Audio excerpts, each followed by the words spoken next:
So welcome. We're live now? Yes. Okay, fantastic. So after some finesse with the technology, we're here live. So this is my first experience on doing this live. I think this is John's too. So welcome to our first official live stream. Well, I've live streamed when I did my course. I did that every day, but I relied on Amar and Jason's help, and they were the two that have put together all of this for us to make it possible. Yeah, fantastic. So I'm going to turn things over to Guy. He's going to introduce what we're going to be doing here, and then we'll talk a little bit about it. Please put your questions in the live chat, and then we will answer and address them about the course that we're going to be doing together. So take it away, Guy. Yeah, so I just wanted to give everyone an opportunity who's thinking about doing the course and who have questions to basically talk a little bit about the why, right? Talk about like what we'll be doing, talk about kind of the pace of the course, what the experience is going to be like, and then give you an opportunity just to ask questions on the chat. So I think we're going to be dialoguing a bit and just in talking about it, and at a certain point we'll open up to some questions. Yeah. So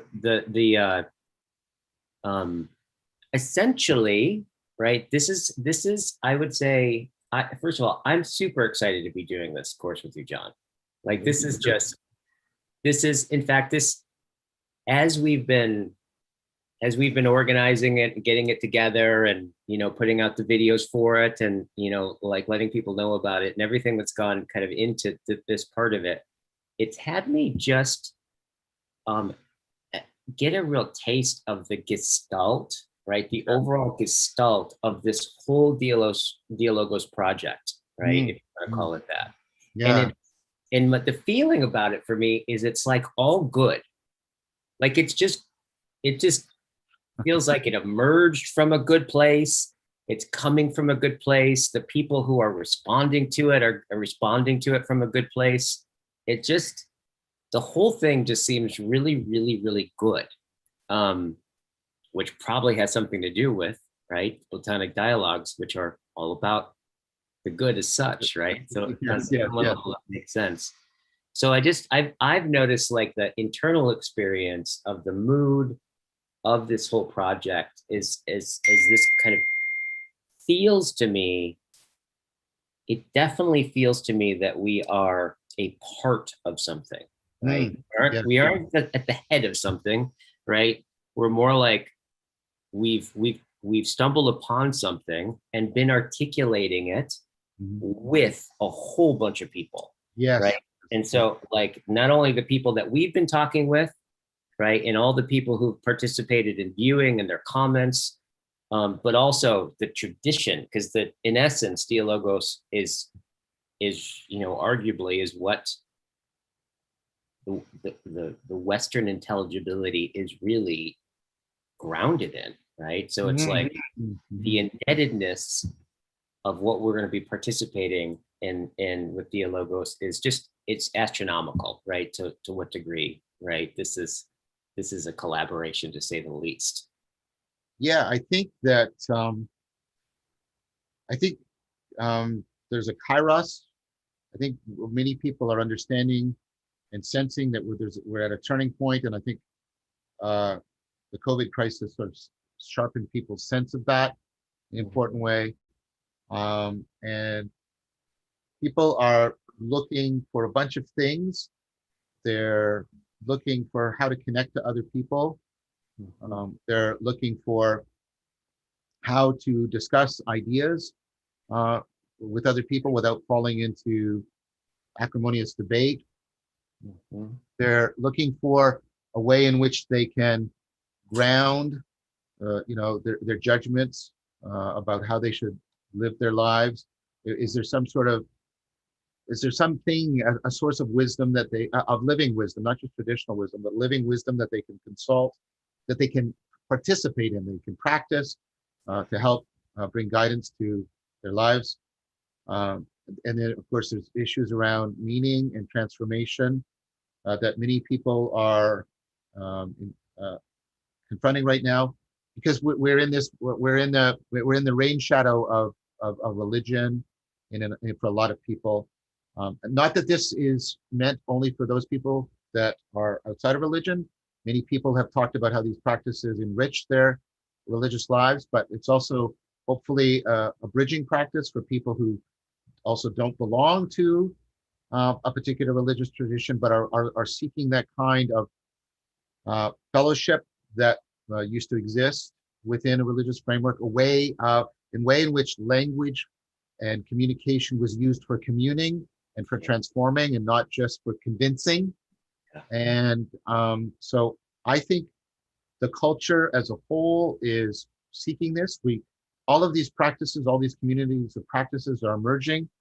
And you've been at the forefront of this. You were one of the originators of circling. And you and I have engaged in a project the last couple of years. We're reading and discussing, and we in conjunction with Christopher Mastapietro and Jordan Hall and Peter Limberg and other people, about how can we get the love of wisdom, the cultivation of wisdom and meaning, philosophia, to use the Greek word. I don't want to use the modern word philosophy because that's not the appropriate word, the ancient word, right? How do we get philosophia and circling together, and so that we're getting something like what was going on in the Platonic dialogues with Socrates? And so that's, and I'm very excited about this because I think that combination can be a powerful way in which we can provide a living practice that people can engage in for meeting those constellation of needs that have come to the fore right now. Yeah, absolutely. And it's also in such a sense, in such a way, there's something, I remember in the first conversation that we had, right? The thing that stood out to us, I mean, pretty much right away. If we go back and read, I'm sure if we were to read, we'd have a kick going to reading our initial text exchanges. I wonder about if somebody found this, if they dug it up, right, in like a 1,000 years from now, like what they would think of our text exchanges. Yeah. But like right after that, like a lot of it's almost like we both, on some level, we both caught sight of something. Yes. Right. Yeah. And I think what we overheard was something about that there's something going on in dialogue itself, right? That seems to bring in all of these factors, right? Yeah. And that there's also inherently a co-recognition of that all the factors that are being brought on, although they've been talked about in a lot of different places, there's it feels like there's more articulating, right? Yep. To go into realizing the potential of what's possible in relationship, in conversation, in dialogue, right? On all these different levels. Yeah. And I would say that that's kind of, in some sense, that this is for us personally, and where we connected was kind of overhearing the potential of conversation, right? And for you, like you've being pretty grounded in the philosophical tradition, and me in my own way as well. But you specifically with Plato really brought to fore me realizing, right, how deeply philosophia has been involved in the emergence of circling. Right. And I think one of the things that's from my vantage point that's really exciting is on some level has been the reason for me anyways. Circling has always been something that I found myself kind of in for all intents and purposes, really kind of in so many ways devoting my life to it, right? Because I think what I've been hearing is something that that goes beyond just the personal intimacy that it affords, right? Yeah. And for me, that's really great. Like, however, I don't think that that's the reason for me. What's been pulling me right towards it. It's part of it. It's definitely part of it. But what's actually been pulling for me, right, and in our relationship and in this whole project is really having me realize this in a much more of a concrete sense. This is what has me so excited about it.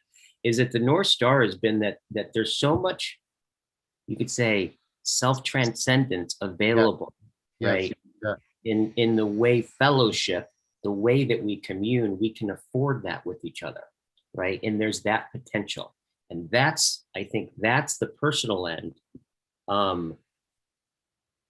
of like why I think I'm doing it on some level, is to really start to harness even more that aspect of conversation and of intimacy.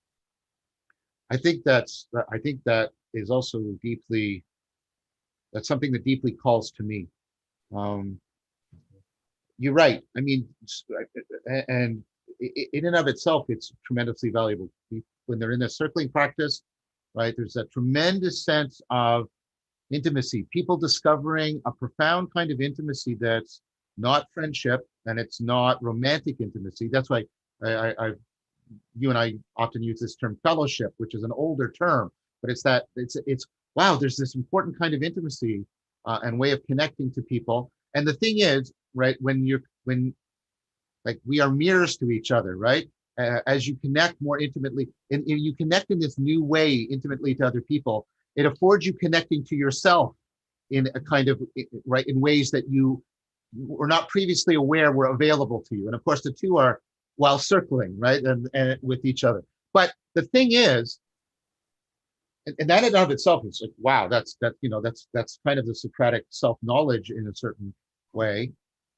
But what can happen is there's a graduation of intimacy. You can move to, people start to move to this, what takes shape, right? There's like, it's almost like, I don't want to use technical terms, but it's like a dynamical system. And you get sort of this shared flow state between people. And people start to sense the presence of that collective intelligence, not my intelligence, not your intelligence, but the intelligence that emerges when your mind and my mind are coupled together in that co-emerging fashion. And then when you have and then that starts to emerge and people become aware of it, and that it has, when they get a sense of the presence of that collective intelligence, not as some abstraction, but as a living presence, within the communion. And then there's a further graduation. Each one of these is a step of self-transcendence. People often can then move to a place where they find that shared living sort of emergence of understanding and intelligence, it gives them a way of thinking about sort of the fundamental aspects of themselves, of other people, and then in terms of those sort of being reality. What does it mean to be a human being? What does it mean to be a human being in me? What does it mean to be a human being with you? What does it mean to be a human being with being itself? I mean, I'm a human being. What does that mean? And these sound like hallmark phrases, but the point is there's a way of connecting to those things that aren't abstract or truistic, that they're intimate. Yeah. Each one of those is a graduation of intimacy, and those questions become alive for you and profound. And each level of self-transcendence calls you deeper into wondering and pondering and opening up the real potential for change within yourself, your relationships, and the world, the way the world discloses itself to you. I mean, that's the thing. When you as you graduate through these levels, it percolates through your life. It's not just something you do in the practice. It starts to reverberate and resonate through the whole of your life and through all of the levels of your psyche. And that's when it starts to become philosophia. Right. And that particular thing about where just, I think it's like just for, if anything, just allowing to develop the eyes and the ears and the senses to see the ways in which you could say, for example, I mean, a lot of people definitely have the experience of having deep relationships, maybe through therapy, right? Through like mentorship, right? That have changed their lives, right? Somebody that's been with them and also changed their lives in positive and negative ways. I mean, people are pretty, I think, aware of how deep relationships go in becoming and being yourself. Therefore, we can have these conversations, which in what it reveals a lot of personal insight about the particular person I am. However, and there's also a way where what's also available is that we can start to listen to what is it to be a self as such, right? Yeah. Like there's a way where you can actually start to tune in and attune to and hear these deeper structures of intelligibility that ground the very personal self in which you're having insights about, right? And so I think about as we start to move into Dialogos as a practice, which is really what this course is really a first attempt at attempting to do, is to bring some structure to it, right? Some procedural knowing to it, right? Such that we can start to make this an actual practice. And part of that is being able to see the way that something like collective intelligence or distributed cognition is always there. It's always, we're inside and we're dwelled in. And this is where it's not abstract. It's actually, it's closer than our concrete. It's like, it's like they're the things that make the concrete show up as concrete, right? If you will. So I think about the skills of like, what does it mean to be able to listen to being, to listen to these deeper structures, and anything that you can hear and you can say, you can then relate to, right? Because it's these things that as you can start to see them and hear them and become facile in that seeing and hearing, you can open them up through dialogue, right? And when you start to open up things like your understanding of what a self is, those are the things that sit underneath everything that you do, right? Throughout your life. So it's really powerful when you start to think about the implications of this. Yeah, it's very powerful. And I mean, that field that opens up is precisely the field in which people can experience a kind of self-transcendence that is analogous to the self-transcendence that people experience in mindfulness practices and in movement practices. And in fact, part of what we'll teach in this, I mean, there's an aspect of of the practice that has a mindfulness component to it. Maybe what we want to do is talk about perhaps some of the components that will be in the course. Yeah. Absolutely. So I think one of the first things to get is so as we talk about like the experience that you're going to be going through, right, and in some of the structures of it. So first thing to get is that this is a work in progress, right? So this is an attempt to formalize and to bring some procedures, right, into a practice that's actually, it's as old as conversation itself, right, in some degree, right? Yeah. So we're going to be setting up all the exercises that we do it's going to be ways of, you could say, experiential exercises that isolate from our understanding the basic skills or the machinery, right? That afford something like Dialogos. So I've been making a distinction between dialectic and Dialogos. A dialectic is a bunch of skills you can cultivate and a bunch of practices you can engage in. Dialectic is very much something that can be taught, right? Whereas Dialogos is something that you can only prepare yourself for. If you just make it and you're not, if you just make it and you're not being caught up in it, then it's not Dialogos. It's kind of like friendship in this sense. Fellowship is like friendship in that sense. You can't just make somebody your friend. That doesn't mean you just go into it. You can improve your skills of attention and listening and communication and empathy. But that doesn't, those make possible friendship, but the friendship has to take on a life of its own and draw you in as much as you are making it. And it's the same thing. We're going to teach, if you'll allow me, a bunch of practices in a program that will get you into doing dialectic. But what we're hoping is that Plato talks about, like you get a bunch of things together and you've got all the kindling together. You have to get it all together and you have to put it together right. But that doesn't mean that the spark will catch. The spark has to catch and the fire has to catch on its own.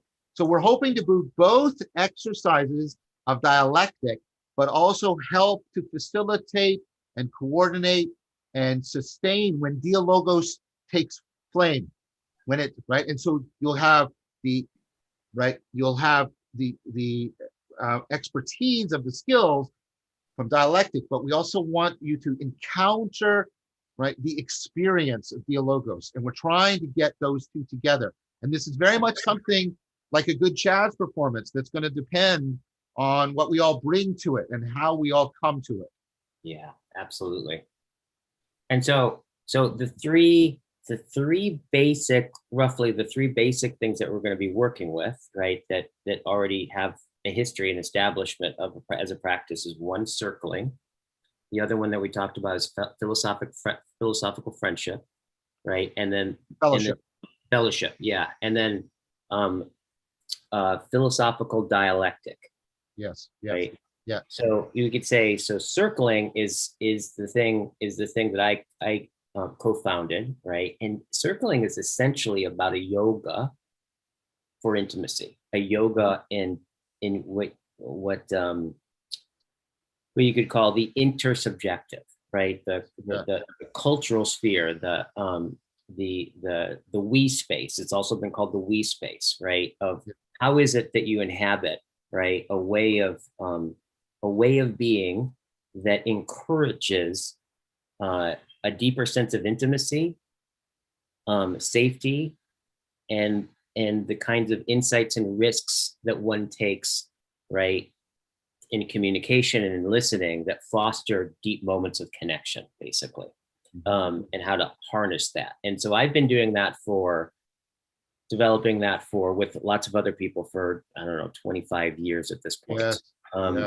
And so although in the course, we're not going to have the time to do actual circles, we are going to be doing a lot of the components of circling, right? And what that will look like is, we'll break up into like maybe like pairs or groups of 3 or groups of 4.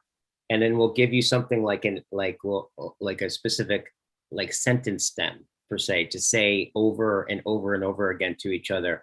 And in the purpose of that, right, is just like with any kind of skill or capacity deepening activity, it always involves some kind of restraint, right? And like, I remember this in Rocky Balboa, like when he came back, in Rocky 2, or no, when he showed up, actually it was Rocky 1, where he showed up and surprised him by being a southpaw, right?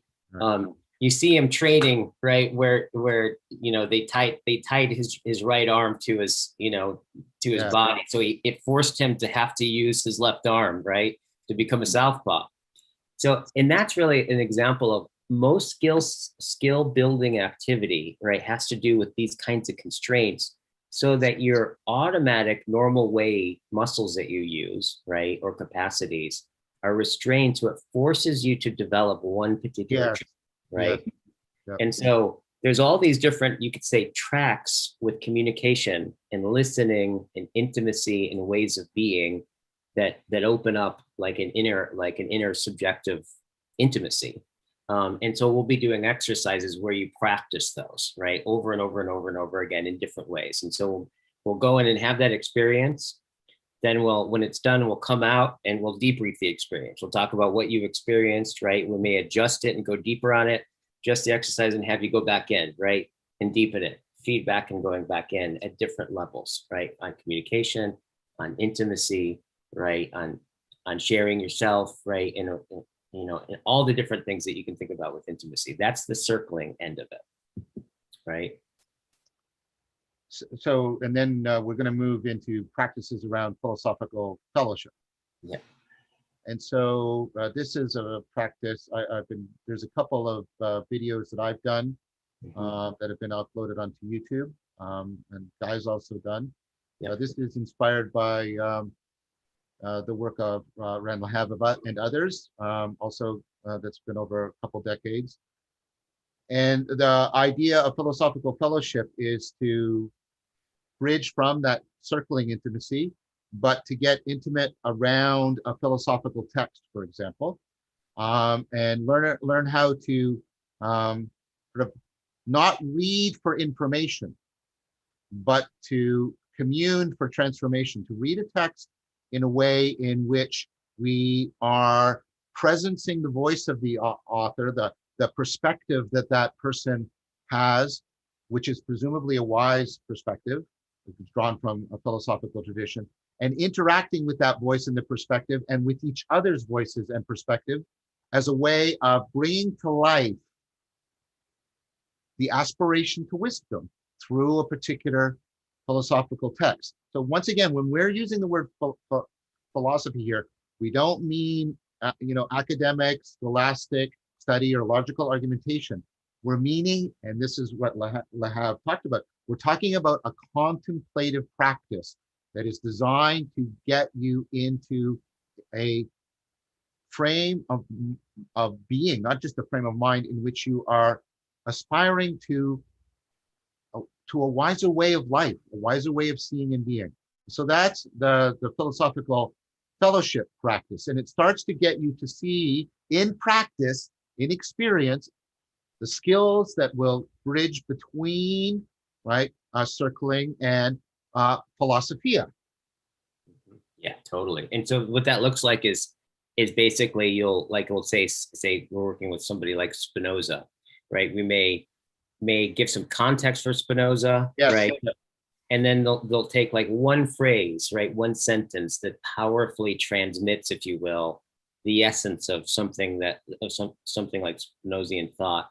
And so you'll put, in a certain sense, you'll put that in the center, and then everyone will go through different, I think there's four four facets. Yeah, there's a kind of something like a meditative chant, and then there's where you try to say you try to convey as much as you can about this central phrase with as little words as possible, so that you're concentrating much more on the transformation than the information. And then you open up to a more extended version of that, and then you open up to basically a more free floating. And what you'll find is you sort of you get a sense, like if it's Spinoza, you get a sense of the presence of the perspective and the personality, the take. So you're not looking at Spinoza, you're learning how to see the world as Spinoza saw it. It's more like an adverb than an adjective. Or if it's Plato, how to see platonically, or right, and not because this is the ultimate truth. That's not what we're doing. It's like, what is it like to see this way? Think about how you become an adult when you're a child. You practice taking on the perspective of an adult. Well, as the child is to the adult is to the sage. Practice seeing like Plato with each other, or seeing like Socrates, or seeing like Spinoza, is a way of making this a living platform for genuine growth and transformation. Absolutely. And here's where you can start to see the layering of how it how in some sense, you can start to see, like, you can kind of get Spinoza's world through, right? Through seeing as Spinoza saw it in such a way that almost like you can share it back with Spinoza himself in a certain sense, right? And this is where that you can see this this really, really beautiful way of being with people, right?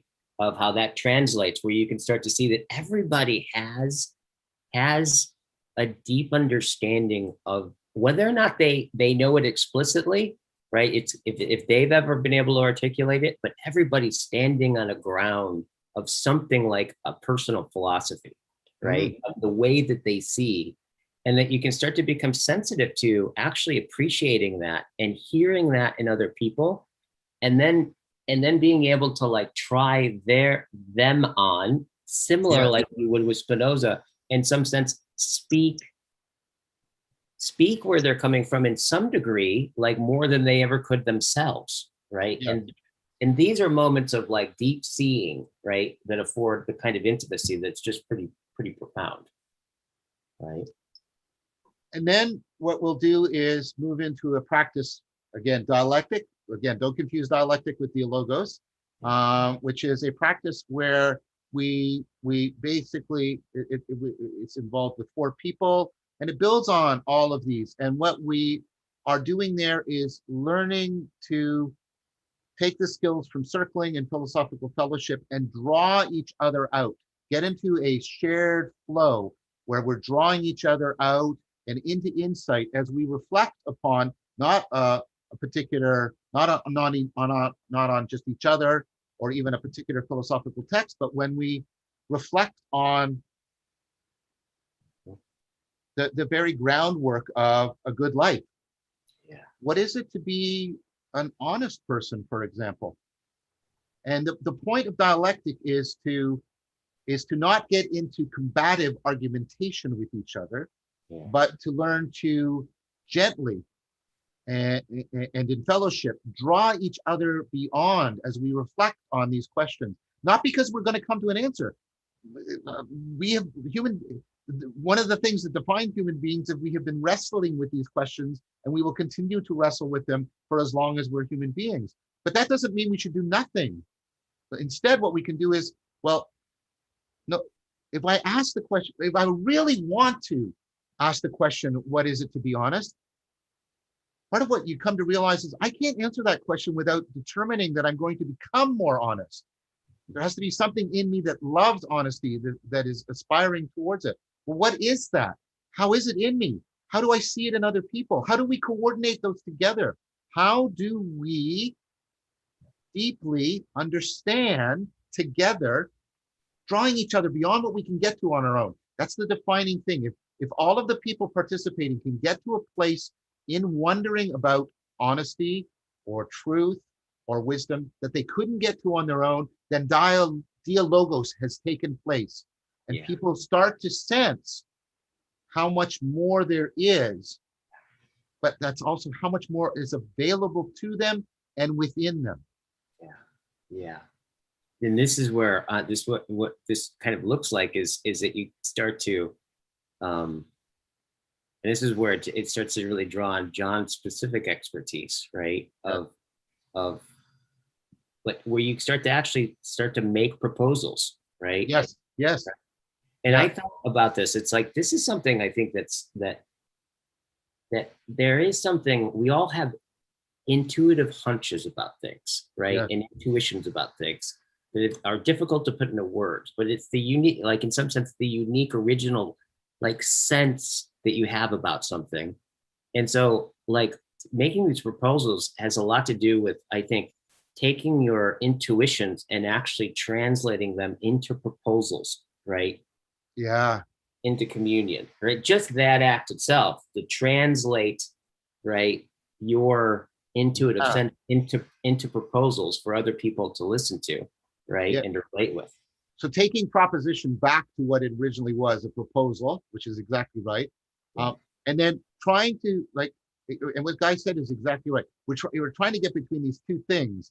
You want to like you have if there like if you didn't have some honesty, I couldn't interest you in honesty. Right. So what is that in you, and bringing it out? Now there's two things you want. You want to bring out that intuition, but you don't want to treat that intuition as if it's the voice of God. Right? Wow, my intuition is telling me, and therefore that's what it is. It's important to propose it, but it's important also, right, to open it up, to reflect on it, and to do that in fellowship with other people. The other alternative is when you make a proposal that really isn't yours.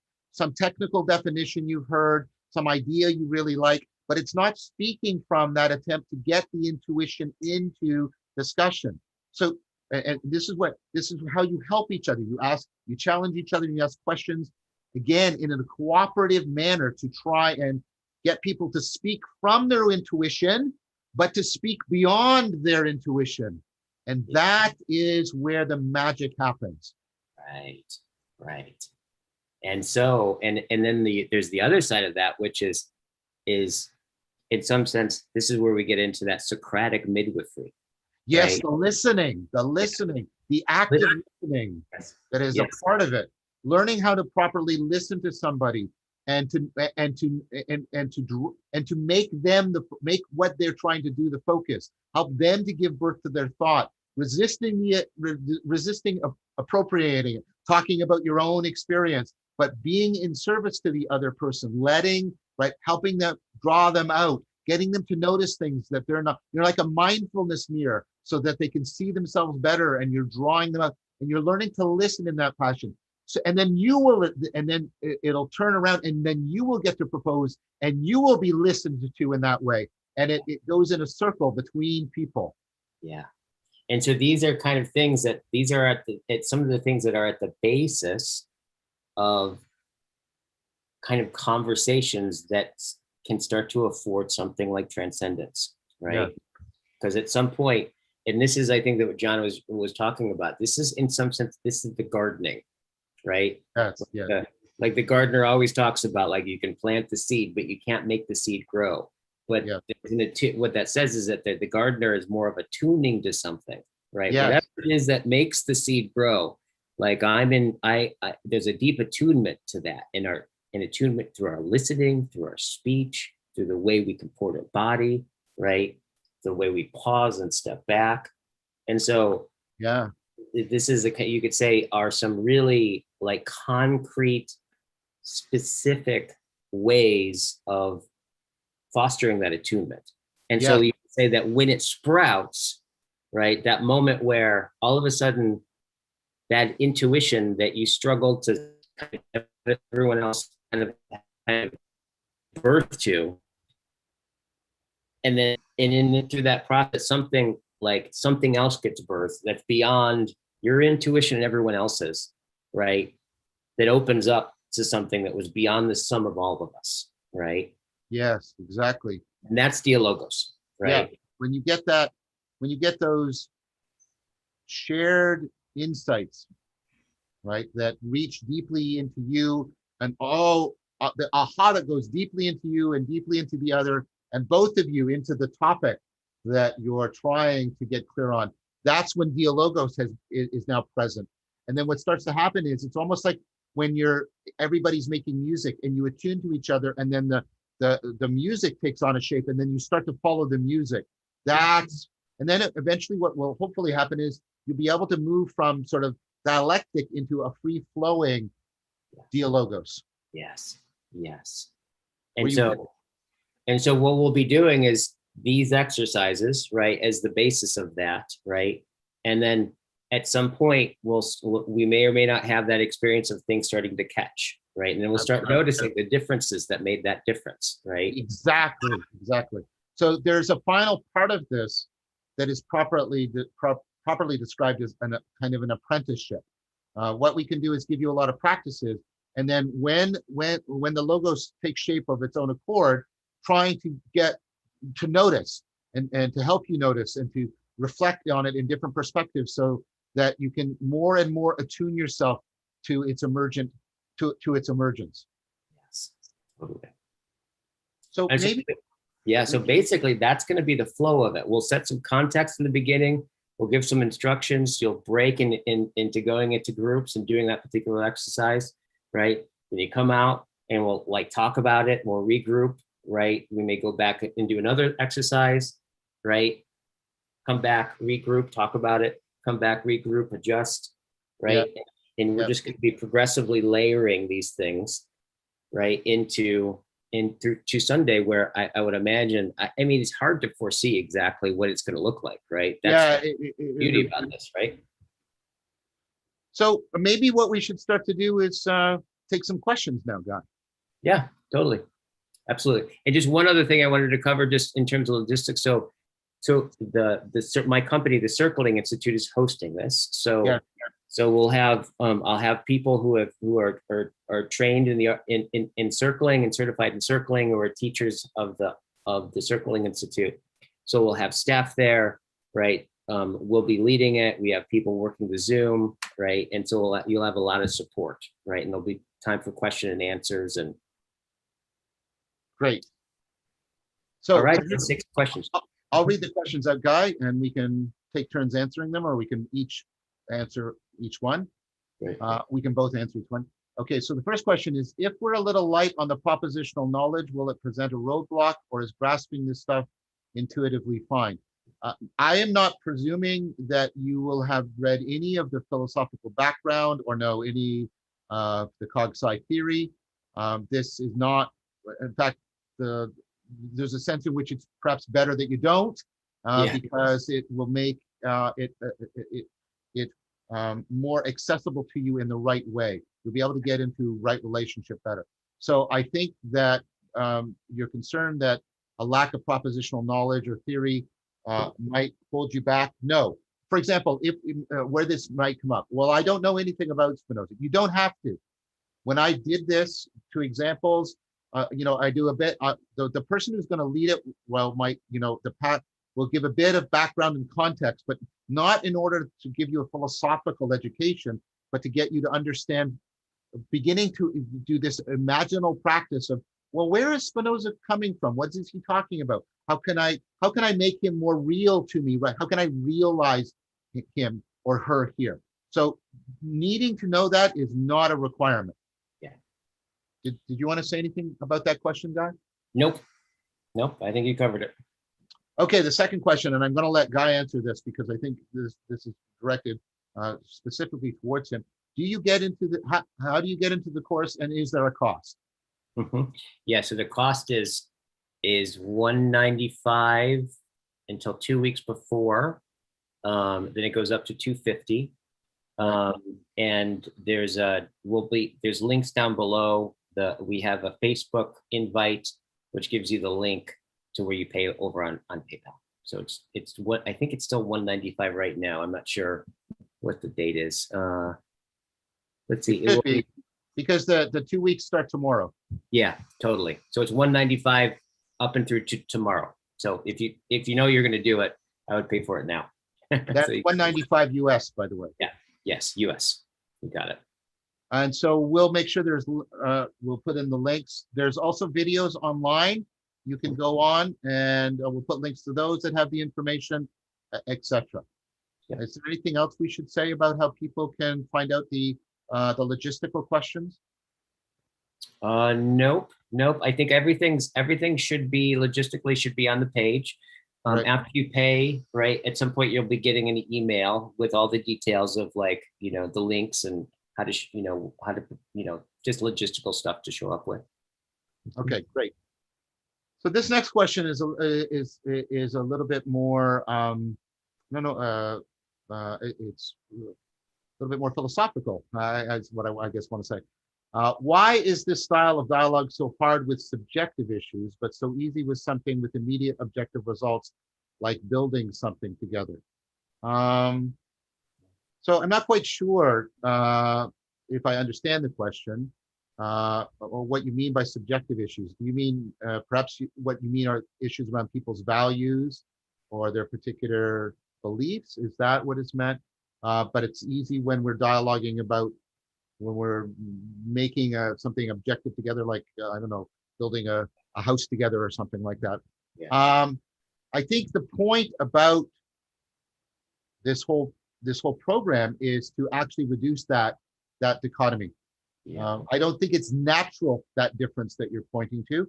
I think that's very much a cultural historical product of how we have gotten into a certain way of dividing up our being, dividing up the world into subjective and objective, and how the objective works and how the subjective works, and separating fact from value.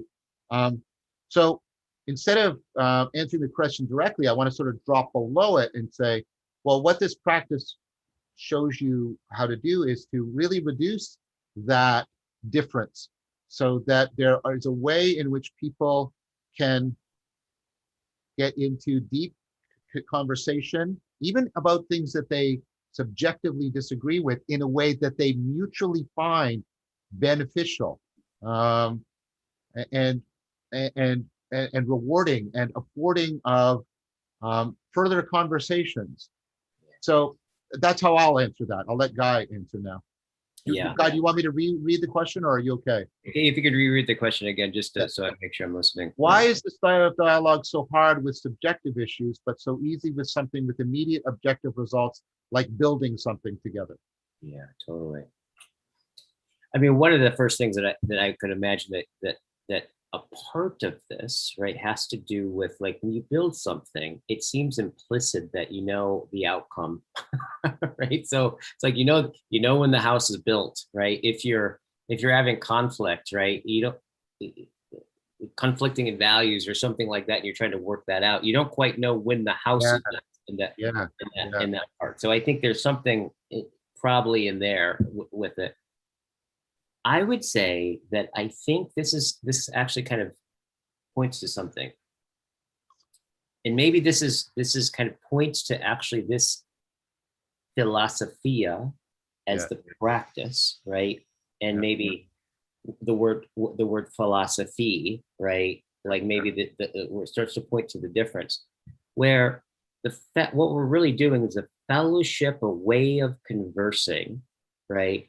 Such that as the dialogue moves up, you could say, right, and succeeds or lifts or transcends, right, and accomplishes itself. How you know that is everyone is moved up with it, right? And that's the way that it works. We want really this sense of a deep fellowship, such that the conversation that's happening becomes realized through all of us, right? And that's the fellowship part. So it's less, and especially I was thinking about this earlier as we were talking about it, like with the gardener that's attuned, that can't make the garden like grow, that can't make the plant grow, but is attuned to the plant, right? I think part of the practice is attuning to the way the conversation and when the logos unfolds is being able to hear it, right? And such that the conversation realizes, you could say, its success, right? So it's more like, it's less about like the particular outcome of like, oh, we've solved this problem, right? Like it's more like, oh no, it's more like, oh yeah, the logo spoke or not. And in some sense, it's as much of the practice, I would say, is the reason why we're doing it is to attune to sensing the logos itself, right? And that's part of it, is being able to realize, right, what really wants to happen in that dialogue. It's beyond all of us. That's excellent. Yeah, I think that's very well said. I'll let you answer the next question first, although I have some things to say about it. Where does trust come into play? Yeah. Well, I would say, first of all, it depends on what you mean by trust, right? But where I would say where I fall with this is that trust is not a historical event. It is involved in the constant unfolding of any relationship, right? So I would say that trust is inherent to the process of this going back and forth, right? Of getting to know each other, right? And it's also, I would say, is within, if we say trust in a deep sense, is it's something that it's living, right? That it affords for mistakes, right? It affords for breakdowns in trust, right? In such a way that we want to realize, right, and learn from it, right? And I think that basic learning attitude of where we're coming from, right, allows for mistakes to happen, right, and for trust to deepen through those mistakes. That's very good. I mean, I want to supplement that with something that that Guy actually brought up in a previous Dialogos, which that there's a movement in these practices from exposure. The thing about propositions is, this is something Greg Enriquez points out. The propositions give us access to each other's minds in a way nothing else does. That's why we don't really know what's going on in the mind of a chimpanzee or a dog. In a way, I can know what's going on in your mind. And so that means that propositions always carry with them a tremendous sense of exposure, that my inner world is exposed to you in a way that nothing else can. And therefore, we can come into this with a fear of exposure. But what Guy has pointed out is we can move that. We can change that sense of exposure to a sense of sensitivity and vulnerability.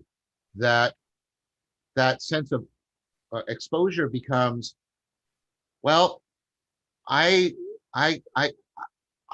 can actually become more aware of you, the depths, to the degree to which I allow you into my depths. And we can get into this process of what I call reciprocal opening, where you see more deeply into me so that I can more see deeply into you. And that's very much what happens in love. And so if you think about, and I'm not saying you're going to fall in love with people, although there is a kind of love, that's the philia, the kind of intimacy, the fellowship love, not friendship love, not romantic love, but fellowship love. And if you think about what happens in even in other cases of love, I would probably argue all cases of love, right? The exposure is transformed into vulnerability, sensitivity. Think about even your love of food. There's part of it's an exposure. There's a lack. I'm hungry. I'm vulnerable, right? In that sense.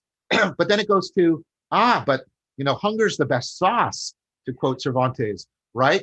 That can turn into letting me taste, mindfully become aware. Now I could just gobble like a glutton, or the hunger can make I can deeply appreciate food. That's why fasting is a spiritual practice. Fasting turns the gap, the exposure of hunger into the vulnerability, the sensitivity, the enhanced awareness. And so there is a way in which circling helps bring about that transformation from exposure to vulnerability. Yeah, that's great. That's a great example, John. That's really well put. Yeah. Well, thank you, my friend. Well put. Because this is a sense, and in some sense, the medium, right, of these conversations, right, in some sense is the open, voluntary vulnerability of the participants, right? Yeah. And it's what allows for that, vulnerability is what allows us to, when we're really vulnerable, right, there's a way where it registers the possibility of novelty, right? Yeah. And what makes it scary is that, I don't know what's coming, but also what makes it worth it, right, is I don't know what's coming, right? Yes. And when we're vulnerable, I've noticed this about it, and there's different levels of vulnerability, but like there's, to the degree, is what we talk about in the Circling Institute a lot, right? It's one of our core agreements. It's like, to the degree that I'm really, really, really, really sharing, right, and being honest, and vulnerable, is to the degree that I don't have any idea what's going to happen when I get done talking, right? Mm-hmm. Versus where a lot of times where I think people habitually come from in when they share or they talk, right, is more, it's more like they're using speech as a kind of like as a limb to control an outcome, right? So I'm saying what I'm saying, I'm not saying what I'm not saying, right? Saying it in the way that I'm not saying it, right? In just the right way, such that I can control the outcome. I can assure, I think where a lot of we do this is trying to control what you think about me, right? Like a lot of times we'll try to control like my own personal image, right? And all of this is in the world of what I think Heidegger would call the perpetuation of idle talk, right? And this is what I think Dialogos, what opens Dialogos, right, to happen is precisely the opposite of that, right? It's not just idling along, right, and maintaining, but it's opening up to a deeper sense of intelligibility to things. So it does require an explicit and an implicit sense of vulnerability. Yeah. inherently, I've just seen it over and over and over again. When people are voluntarily vulnerable, right? I think there's something in our nervous systems that all of us kind of feel admiration for somebody voluntarily doing that, right? So it seems to evoke and become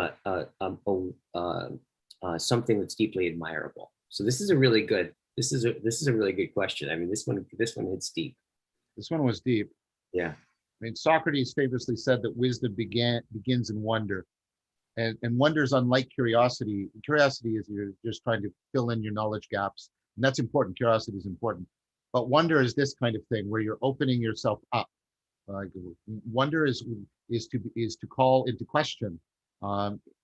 Because if you don't call it into question, if you don't make a space, then there is nothing new is going to come to you. But think about how much you appreciate those moments of wonder or even awe in your life, precisely because of how they drew you beyond your expectations and showed you growth that you're capable of that you would not otherwise know.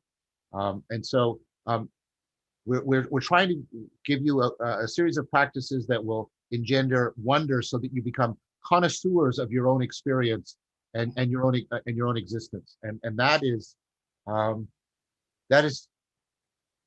well, I'm going to say this, but it's kind of punny, but that's genuinely wonderful. It's a genuinely wonderful thing to experience and participate in.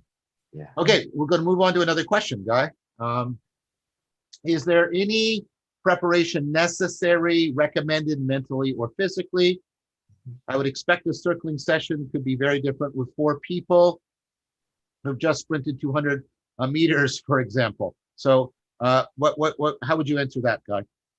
Yeah, basically like show up like as well rested as possible, right? We'll have breaks throughout, right? To be able to catch your breath. But you just want to basically show up fully fed, right? Fully slept, and ready to participate in something really enlivening. That's basically it. Yeah. I mean, there are things, yeah, you don't need any special preparation. I mean, some stuff may help. If you have a mindfulness practice, that's helpful, but it's not necessary or mandatory. So yeah, I don't have anything to add to that. Yeah, I don't have anything to that either. Here's the next question. If you have trust and/or mental health issues, would you suggest doing other basic work to prepare you to be able to enter Dialogos, or should you stay away completely?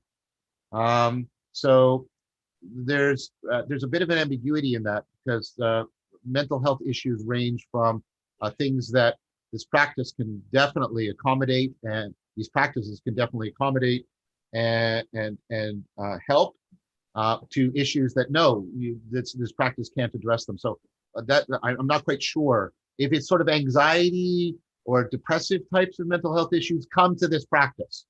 Yep. That's what I would say. If there's other stuff going on, no. But those issues, which are what people often need, definitely come to this practice.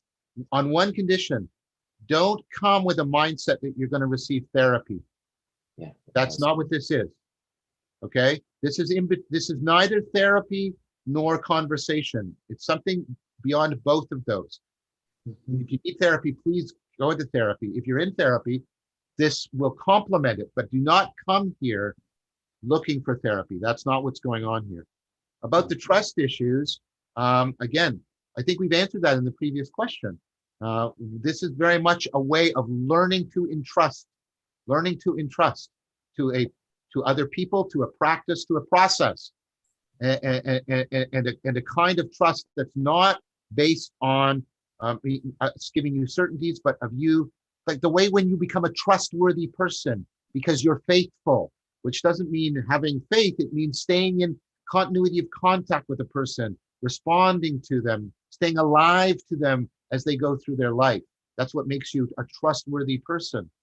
And so that is something that you can definitely practice in these sets of practices.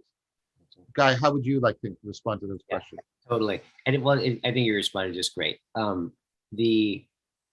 And you'll always have the option, right? If you find that an exercise particularly is like unexpectedly too hot, right? And you end up getting really triggered and blown out from it, like you can take a break, right? You can always, this is a volunteer thing, right? So you can always sit out an exercise if it seems too intense. I don't foresee much. I don't see any, at least from what I'm seeing, right? Like anything that's going to be too, so to keep your eye on. There will be what you will be in some of the experiences, you will be asked to kind of push your edge, right? Around disclosing yourself, sharing yourself honestly, right? And opening up to people in maybe some new ways. And that can be really enlivening, right? It could also be scary. But the thing to remember is that you can lean into those exercises as deep or as light as you want, right? You can kind of want to just, this is really take care of yourself, right? And if something happens and you need to talk to somebody, we'll have staff, right? We'll be able to talk with you in the other room and help support. Great. So this question is a little bit more logistical again, Guy. How soon will you do another? The timing of this one isn't great for me, but I'd still love to participate. Right. Yeah. I mean, I'm happy to do another. Yeah. Guy and I will have to coordinate. It's going to also see how this goes. You know, this is, as Guy said, this is very much a work in progress with us. We're going to learn from this and hopefully improve. And, you know, that means there's going to need to be some space. I'm not sure, but, you know. Yeah. So we're going to be learning as much about this as you are, right? So we're going to be kind of going through the course and I think we're going to be surprised by things, right? Some things will like turn out better or stranger than we thought, right? So then we'll come back and regroup and like look at the possibilities. And I'd be surprised if we don't do another one. I'm going to commit to doing another one at some point. What I don't want to do right now is commit to a specific prediction. But I would say like within this year, we'll do another one. Probably sooner, but I'm not sure about that. But definitely commitment to do another version of the course. Yeah. Totally. And if you go to the Circling Institute website, like we have open events every Thursday night for 3 hours. So you can dive deep into circling. We have like weekends. We have a weekend coming up, I think, after this course. So there's ways to dive in. There's ways to dive into circling, you know, at any point. So you can just look through the website and see all the events going on as well. There's a question, can you do them every weekend? I'm not quite sure. Or can we do them every weekend? No, we don't have the perhaps at some point you'll be able to do these practices for yourself with other people on a regular basis. That would be the goal. Yes. Yes. Yes. That being said, when you dialogue with people for a while, they do end up being figures in your head that you kind of don't leave home without, right? Yeah. That's very much the case. Do we have any other questions coming up? So right now there's a lot of chat happening, which is good, but we're waiting if anybody has any more questions that they would like us to address.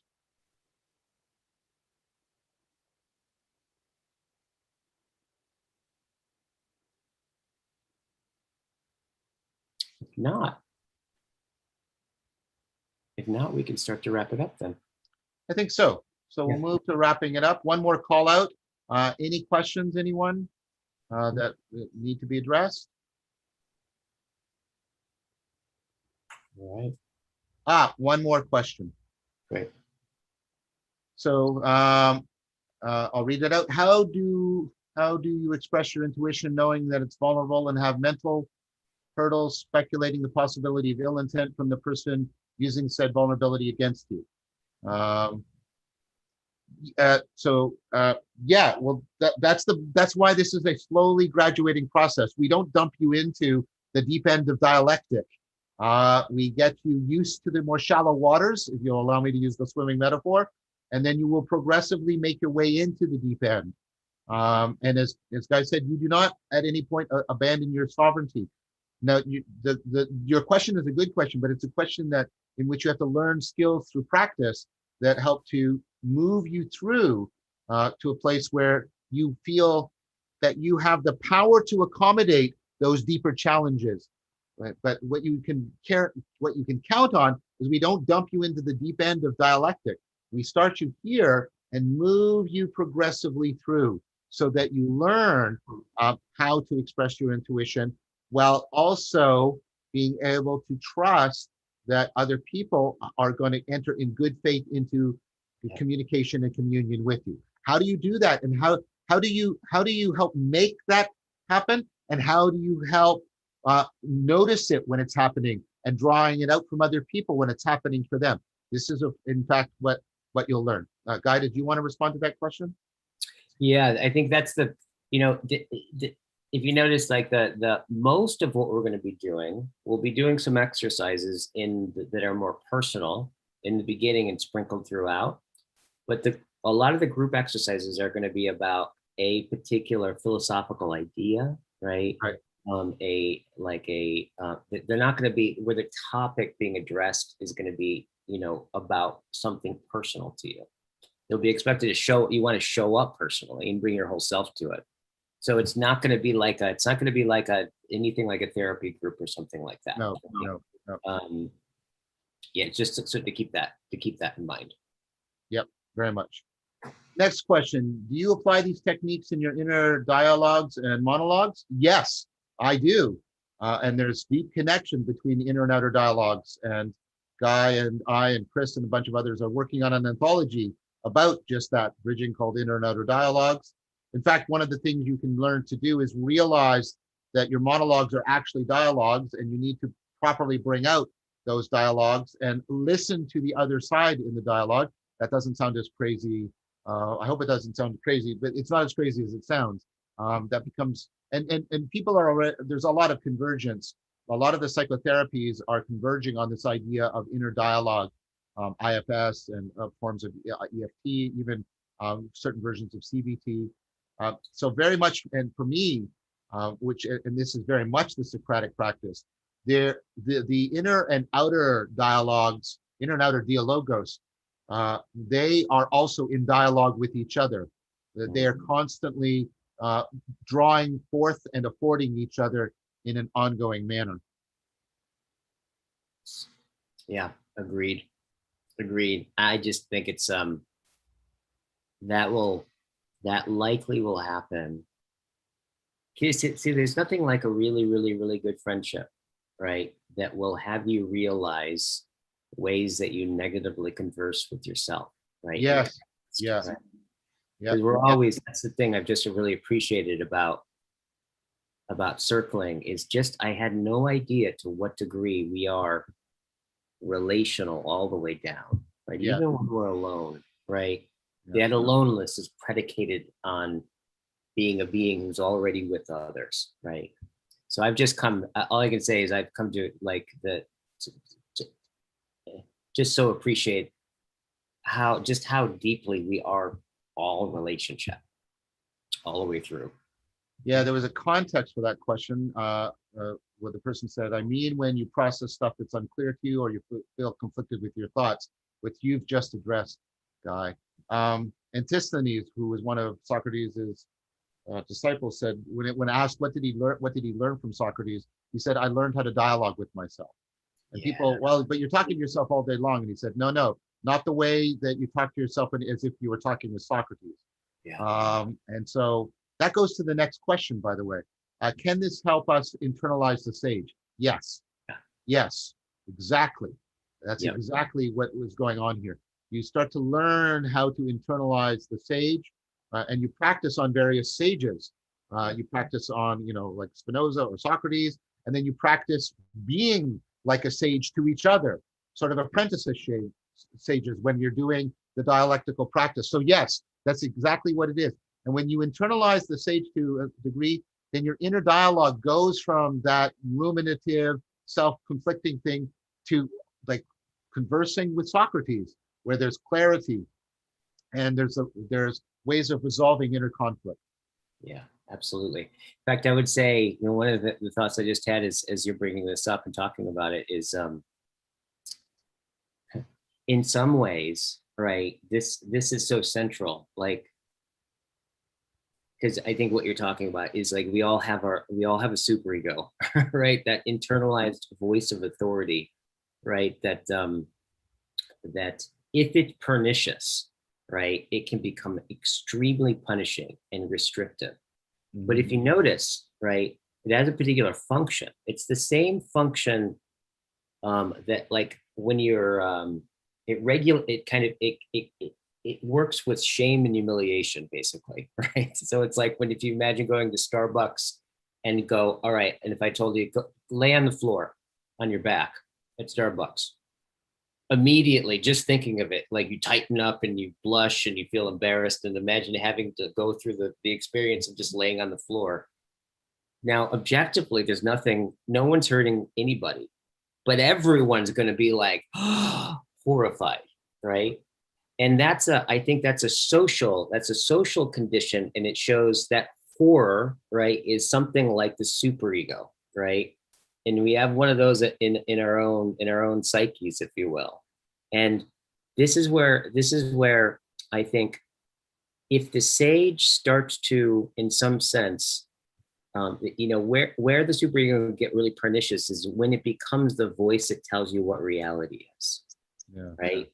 And I think ultimately, when we're talking about dialogos, what we're talking about ultimately is having as a profound relationship with reality as possible, right? So in some sense, you could say that really what we're training ourselves to do is to kind of see if we can find the place, like find out where reality is, right? And bring our attention there and practice bringing our attention there, right? And in some sense, ideally replace the sage, right? Or replace the superego with the sage would be. Replace the voice of shame with the voice of reason, where reason is understood not as logical argumentation, but as our transformative responsiveness to reality. Yeah, bingo. Here's our next question. What reading list would you have for someone in the 18-24 age bracket? I'm not sure what that question means. Do you mean in general, or do you mean for this course? I don't think you need a reading list for this course. If you're talking to each one of us, I at some point, I've done this in various places, but I'm going to do another one at some point where I will put out a reading list for people if they are interested in the kind of work that I do. But I'm not prepared to do that right here, right now. Yeah. So maybe we can start moving towards wrapping things up. Okay, great. Guys, is there anything you would want to say in conclusion or in summation? Nope. I'm just super excited about this, John. I'm so glad to be doing this with you. This is really great. Me too. Just talking about it. This is what I mean. Just talking about it, like I'm just kind of having insights, cascades, just talking about all of this. I'm really looking forward to this. I think this is going to be wonderful. I think this, like I said, this is timely and it's needed. So I'm looking forward to it with great expectations. Me too. Thank you, John. Thank you, Guy. Thank you, everybody, for your questions. Thank you.